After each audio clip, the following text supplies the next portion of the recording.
사랑하는 은혜샘교회 성도 여러분들, 안녕하십니까? 김광훈 목사입니다.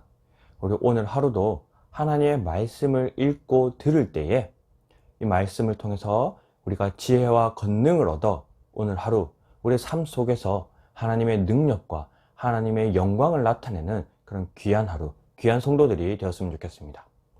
이 시간 함께 살펴볼 하나님의 말씀은 사도행전 6장 8절에서 15절까지의 말씀입니다. 제가 한번 읽어드리겠습니다. 스데반이 은혜와 권능이 충만하여 큰 기사와 표적을 민간에 행하니 이른바 자유민들, 즉 구레네인, 알렉산드라인, 길리기아와 아시아에서 온 사람들의 회당에서 어떤 자들이 일어나 스데반과 더불어 논쟁할세. 스데반이 지혜와 성령으로 말함을 그들이 능히 당하지 못하여 사람들을 매수하여 말하게 하되 이 사람이 모세와 하나님을 모독하는 말을 하는 것을 우리가 들었노라 하게 하고 백성과 장로와 서기관들을 충동시켜 와서 잡아가지고 공회에 이르러 거짓 증인들을 세우니 이르되 이 사람이 이 거룩한 곳과 율법을 거슬러 말하기를 마지 아니하는도다. 그의 말에 이 나사렛 예수가 이곳을 헐고 또 모세가 우리에게 전해준 규례를 고치겠다 함을 우리가 들었노라 하거늘 공회 중에 앉은 사람들이 다 스데반을 주목하여 보니 그 얼굴이 천사의 얼굴과 같더라. 아멘. 우리 오늘 이 본문에서는 성도의 가장 모범을 보여주는 한 인물을 소개하고 있습니다. 성도란 이런 사람과 같아야 해 하는 아주 정답과도 같은 아주 모범적인 한 인물을 소개해주고 있는데요. 우리가 오늘 이 한 인물을 통해서 성도된 우리가 오늘 하루 어떻게 살아가야 하는가, 우리 자신을 한번 돌아보고 오늘 하루 우리가 이 스데반을 통해 도전받고 우리 또한 스데반과 같은 그런 능력을 나타내며 살아갈 수 있는 우리 하루가 좀 되었으면 좋겠습니다. 그래서 먼저 이 스데반이라고 하는 이 사람은 어떤 사람이었냐면 교회에서도 정말 이 사람들에게 칭찬받고 존중받았던 사람인 것 같습니다. 우리가 오늘은 읽지 않았지만 우리 읽은 본문 말씀 바로 앞절에서 이 교회 내에 재정과 행정적인 문제가 발생했을 때 사도들이 7명의 집사를 세우게 됩니다. 오늘 말씀 한번 보겠습니다. 읽진 않았지만 우리 6장 2절 말씀입니다.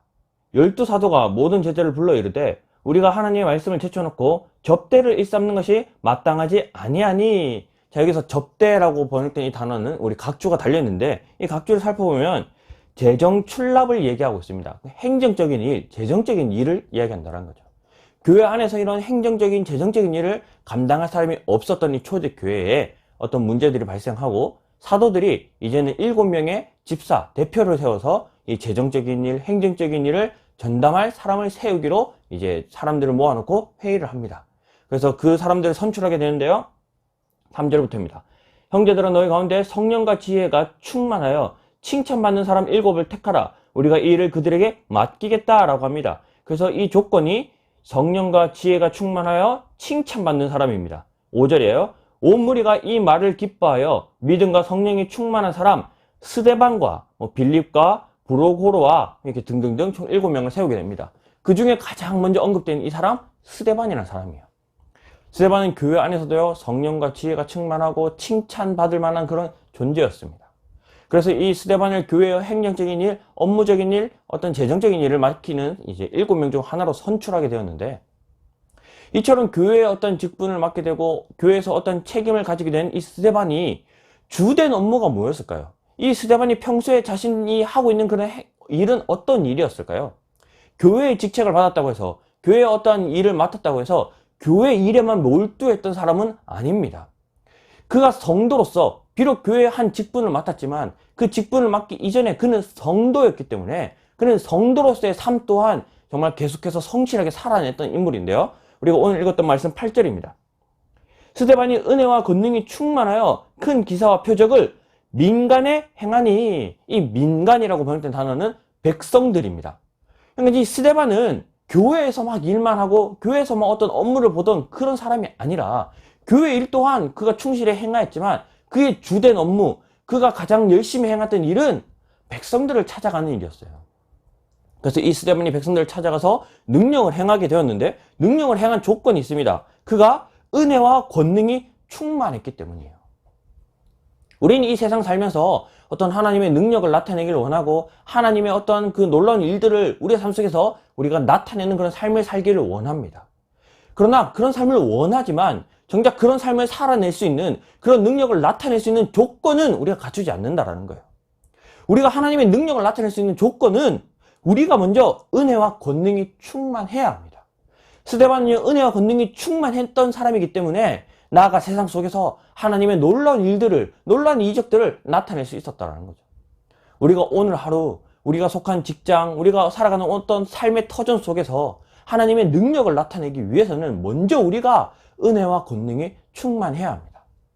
오늘 하루 우리 삶 속에 하나님의 능력을 나타낼 수 있는, 그러기 위해서는 먼저 우리가 우리의 이런 삶 속에 하나님의 은혜와 권능이 충만함을 먼저 채우고 살아갈 수 있는 우리 귀한 성도들이 되었으면 좋겠습니다. 이처럼 우리가 하나님의 은혜와 권능이 충만하여 우리의 삶 속에서 하나님의 일을 나타낼 때에 그것을 방해하는 그런 악한 영들의 요소들이 나타나게 됩니다. 9절입니다. 이른바 자유민들, 즉 구레네인, 알렉산드라인, 길리기아와 아시아에서 온 사람들의 회당에서 어떤 자들이 일어나 스데반과 더불어 논쟁할세. 이처럼 스데반이 하나님의 능력을 나타내고 기적들을 행하니까 악한 영들, 방해 세력들이 스데반과 대적하게 됩니다. 우리의 삶은 어떻습니까? 혹 우리의 삶이 너무 순탄하십니까? 그럼 우리 한번 돌아보아야 합니다. 우리가 하나님의 일을 나타내고 하고 우리가 하나님의 능력을 나타낸다면 악한 영은 결코 우리를 내버려 두지 않습니다. 우리를 넘어뜨리려고요. 우리를 방해하려 합니다. 근데 지금 우리의 삶이 아무런 방해도 없고 그냥 너무 순탄하게 지내는 것 같다면 우리 삶을 한번 돌아볼 필요가 있습니다. 내가 하나님의 일을 하지 않고 하나님의 능력을 나타내지 않는다면 악한 영은 우리를 방해할 필요가 없기 때문이에요. 그래서 우리가 자기 자신을 돌아보며 혹 우리가 하나님의 일을 하면서 악한 영이 방해를 한다면 두려워할 필요가 없습니다. 10절입니다.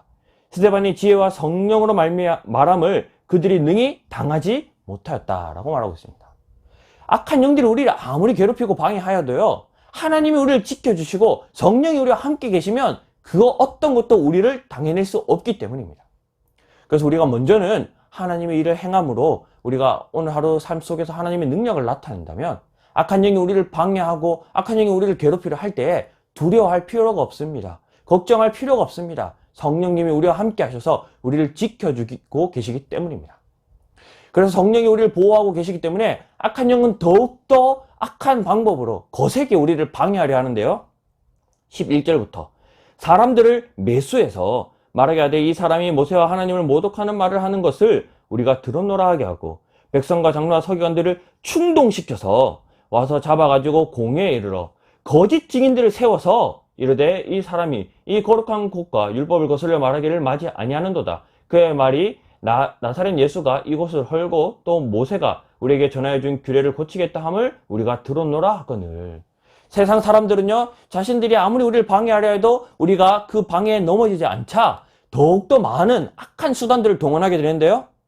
사람들을 매수하고요, 사람들을 충동시키고요, 거짓 증인들을 세워서 우리를 계속해서 넘어뜨리려 한다라는 겁니다. 세상은 이렇게 세상의 방법으로 우리를 괴롭히려 할 때 우리는 이 악한 세상 속에서 어떻게 살아가야 할까요? 이 성도의 가장 모범적인 모습을 보여주고 있는 스데반은 이 악한 세상의 이 세력들로부터 어떻게 자신을 보호하고 방어하고 있을까요? 성경은 딱 한 구절로 그것을 표현하고 있습니다. 15절입니다. 공회 중에 앉은 사람들이 다 스데반을 주목하여 보니 그 얼굴이 천사의 얼굴 같더라. 스데반이 무언가를 하는 것이 아니라 그냥 스데반이 무엇을 하나 사람들이 쳐다보니까 스데반의 얼굴이 천사의 얼굴 같았다라고 표현하고 있죠. 여기서 천사의 얼굴 같았다라는 것을 우리가 두 가지로 한번 해석해 볼 수 있는데요. 천사의 얼굴처럼 평온하였다라고 해석할 수 있습니다. 그 말은 지금 스데반이 공회에 잡혀갔습니다. 모든 자신들을 대적하는 세력들에 둘러싸여서 홀로 그 두려운 곳에 있음에도 불구하고 그의 얼굴은 두려움이 아닌 평온함이 가득했다라는 거죠. 그 이유는 하나님이 그를 지켜주고 계시다는 믿음 때문이었습니다. 우리가 세상의 악한 영들이 우리를 아무리 멸시하고 괴롭히고 넘어뜨리려 할지라도 두려워할 필요가 없습니다. 하나님이 오늘도 지금도 여전히 우리와 함께 우리를 지켜주고 계시기 때문입니다. 그리고 그 스데반의 얼굴이 천사와 같았다는 것은 두 번째 해석은요, 그의 얼굴에서 광채가 났다라는 거예요. 천사와 같은 빛이 흘러나왔다라는 겁니다.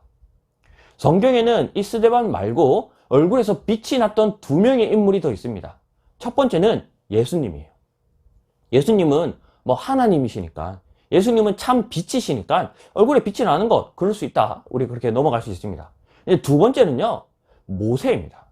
모세가 얼굴에서 광채가 났던 한 번의 이 사건이 있는데요.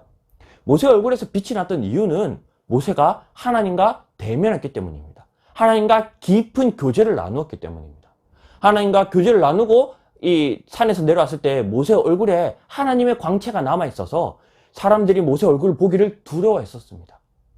지금 스데반의 얼굴이 천사와 같았다는 것, 스데반의 얼굴에서 빛이 났다는 것은 스데반이 세상과 대적하기 위해 세상의 방법을 사용한 게 아니라 하나님과 깊은 관계 속에서 하나님과 깊은 이 교류와 교감을 통해서 정말 하나님과 친밀한 관계에 있었다는 것을 표현하는 그런 구절이기도 합니다. 우리가 이 세상과 싸우기 위해서, 우리가 이 세상과 대적하기 위해서 해야 할 일은요, 세상의 방법이 아니라 더욱더 그럴수록 하나님과 깊이 관계를 맺는 겁니다. 하나님과 더욱더 친밀해지는 겁니다. 우리가 하나님과 친밀해질 때 하나님의 영광이 우리를 둘러싸게 됩니다. 우리가 하나님과 친밀해질 때 하나님의 능력이 우리를 보호하게 됩니다. 그렇기 때문에 두려워하지 않을 수 있고요. 그렇기 때문에 이 정말 악한 세력에 둘러싸인 상황 속에서도 담대하게 정말 자신의 이 하나님의 말씀을, 복음을 선포할 수 있는 능력이 생긴다는 거죠. 오늘 이 스데반의 인물을 통해서 우리 자신을 조금 돌아볼 수 있는 그런 시간이 되었으면 좋겠습니다. 우리는 과연 성도의 삶을 살고 있는가? 우리가 성도라면 세상에 나가서 세상 사람들에게 은혜와 권능이 충만하여 정말 이적을 행하고 기적을 행하고 하나님의 능력을 나타내는 그런 삶을 살고 있는가? 우리가 이런 삶을 살고 있다면 악한 영이 우리를 방해하고 우리를 넘어뜨리려 할 텐데, 그럴 때 우리가 두려워하지 않음은 하나님이 우리를 지켜주고 계시다라는 그 믿음을 가지고 살고 있는가? 그래서 이 악한 세상을 이기기 위해서, 이 악한 세상에서 우리가 살아남기 위해서 해야 할 일은 하나님과 더욱더 깊고 하나님과 더욱더 친밀한 관계 속에서 살아가기 위해 노력하고 있는가? 우리 자신을 좀 돌아볼 수 있는 그런 귀한 하루가 되었으면 좋겠습니다. 그래서 오늘 이 말씀을 통해서 우리가 좀 실천했으면 좋겠는 것은요, 하나님과 깊은 그런 친밀함을 갖는 오늘 하루가 될 수 있었으면 좋겠습니다. 하나님과 만나는 것, 하나님과 대화하는 것, 하나님과 깊은 교제를 나누는 방법은 말씀과 기도밖에 없습니다. 오늘 하루 우리가 특별히 시간을 좀 내셔서 다른 것 잠깐 다 내려놓으시고 휴대폰도 잠깐 꺼두시고 우리가 딱 시간을 정하셔서 그 시간에 정말 말씀을 읽고 기도하는 데에 우리가 오늘 하루 조금 할애할 수 있는 그런 귀한 성도들이 되었으면 좋겠습니다. 우리가 말씀과 기도의 열심으로 하나님과의 교제를 이룰 때에 우리가 은혜와 권능이 충만해질 거라 믿습니다. 이처럼 은혜와 권능이 충만한 우리가 이제는 세상 속에서 하나님의 놀라운 일들을 나타낼 수 있는 우리 그런 귀한 성도들이 되었으면 좋겠습니다. 오늘 이 말씀을 기억하면서 먼저 두 가지 함께 기도했으면 좋겠습니다. 우리 첫 번째는 우리 자기 자신을 위해 기도했으면 좋겠습니다. 오늘 하루 은혜와 권능이 충만하여 우리의 삶 속에서 하나님의 능력과 영광을 나타낼 수 있도록 우리 자기 자신을 위해 기도했으면 좋겠고요. 두 번째는 우리 은혜생교회 성도들을 위해서 기도했으면 좋겠습니다. 우리 특별히 은혜생교회 성도들 중에서 우리 육신의 아픔 혹은 마음의 어떤 괴로움 이런 것들로 지금 신음하고 계시는 분들이 많습니다. 생각나시는 분들이 있다면 우리 그들을 위해서 기도해 주시고 나아가서 그들에게 연락하고 또 그들에게 위로하고 또 그들에게 격려해 줄 수 있는 그런 단계까지도 나아갔으면 좋겠습니다. 그리고 우리 은혜생 교회의 지금 예배의 처소를 위해서도 우리 계속해서 기도했으면 좋겠고요. 특별히 우리 담임 목사님께서 우리 건강이 더욱더 회복되어 영육간이 건강해질 수 있도록 그렇게 기도했으면 좋겠습니다. 우리 자기 자신과 은혜생 교회 성도와 우리 교회의 처소를 위해서도 다 같이 한번 기도하도록 하겠습니다. 기도하겠습니다. 사랑하는 하나님, 감사합니다.